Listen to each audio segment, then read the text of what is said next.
நம்ம அபர்ணாக்கு நல்லபடியா கல்யாணம்னா முடிஞ்சதுமே நம்ம மாப்பிள்ளையோட அக்கா நடந்து வரும்போது தெரியாம அவங்க மேல ஜூஸ்னா ஊத்திடுது. அது சிவப்பு கலரா இருக்கறனால ரத்தம் என் மேல பட்டுருச்சுன்னு கத்தி பயங்கரமா பிரச்சனை பண்ண ஆரம்பிச்சிடுறாங்க. அவ எப்படின்னா பேசுறான்னு நீ எது தப்பா நினைச்சுக்காதன்னு பொண்ணு கிட்ட மாப்பிள்ளையும் சொல்றான். அவளுக்கு சைக்காலஜிக்கலா ஒரு ப்ராப்ளம் இருக்கு, நாங்களும் ட்ரீட்மெண்ட் தான் பண்ணிட்டு இருக்கோம்னு இவனும் சொல்றான். பொண்ணோட அப்பா அம்மா கிட்ட மாப்பிள்ளையோட அப்பா அம்மாவும் நீங்க எது தப்பா நினைச்சுக்காதீங்க, அவளுக்கு சைக்காலஜிக்கலா ப்ராப்ளம் இருக்குன்னு நடந்த எல்லாத்தையுமே சொல்றாங்க. அவ புட்டின்னு ஏதோ ஒரு பேர் சொன்னா அது யாருன்னு கேட்கும் போது அவ சின்ன வயசுல விளையாடின பொம்மையோட பேருன்னு சொல்லி சமாளிக்கிறாங்க. கல்யாணம்னா முடிஞ்சதும் இந்த பொண்ணை வீட்டுக்கு அழைச்சிட்டு வரப்ப வாயில குலவனா போட்டு ரொம்ப வித்தியாசமா அழைக்கிறாங்க.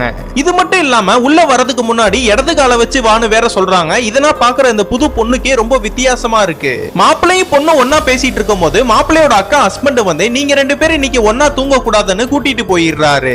மாப்பிள்ளையும் நைட்டு தூங்குறதுக்கு ட்ரெஸ் மாத்தலான்னு கபோர்ட திறந்தா உள்ள ஒரு பாம்பு இருக்கு. அதுக்குள்ள நம்ம அபர்ணா வந்து ஒரு துணி எடுத்து அந்த பாம்பு மேல போட்டு அதை அப்படியே பக்கெட்ல போட்டு க்ளோஸ் பண்ணிடுறா. நம்ம அபர்ணாவோட மாமியாரும் கொஞ்ச நாளாவே அபசகுணமா எல்லாமே நடந்துட்டு இருக்குன்னு என் பையனுக்கு எதுவும் ஆயிடக்கூடாதுன்னு சுவாமி கயிறனா எடுத்து அந்த பையன் கையில கட்டுறாங்க. இப்படின்னா இருக்கும் போது நம்ம மாப்பிள்ளையோட அக்காக்கு வீட்டுக்குள்ள ஏதோ ஒரு நிழல் தெரியுது.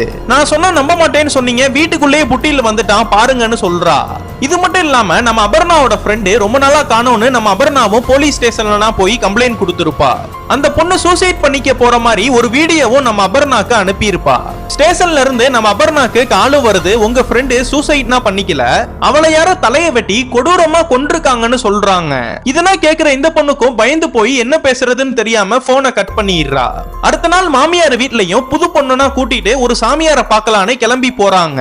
இதுக்கப்புறம் என்னாச்சுன்னு உங்களுக்கு தெரியணும்னா கீழே கமெண்ட் பாக்ஸ்ல பார்ட் 3ன்னு போட்டு போங்க.